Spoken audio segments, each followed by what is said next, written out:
Depuis 3 semaines, les responsables des hôpitaux de la bande de Gaza ne cessent de demander un cessez-le-feu immédiat pour mettre fin au génocide en cours, étant de loin les acteurs sur le terrain les mieux placés pour juger de la situation sans précédent dans laquelle ont été plongées les populations civiles palestiniennes. Semaine après semaine, médecins, infirmiers et ambulanciers font face au quotidien à chaque minute à un flot de personnes tuées et blessées, alors que des milliers d'autres restent coincés sous les décombres des maisons et immeubles détruits par les bombardements israéliens qui visent également indirectement ou directement les hôpitaux. Témoignage lors d'une conférence de presse en ligne du docteur Hassan Aboussita, chirurgien à l'hôpital Al-Shifa.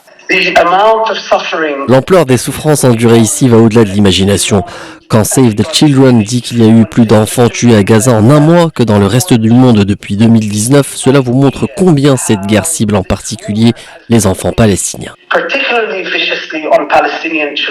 Les opérations se font le plus souvent à la lumière des téléphones et sans anesthésie. Entre l'afflux des blessés et des corps de personnes tuées, les médecins sont obligés de plus en plus de traiter les patients à même le sol dans les couloirs des hôpitaux ou encore dans les cours devant leurs entrées. Et c'est sous les bombes que chaque jour, des centaines de femmes doivent accoucher chez elles ou dans la rue, sur les gravats des maisons détruites. En Palestine, Valérie Ferron pour Média.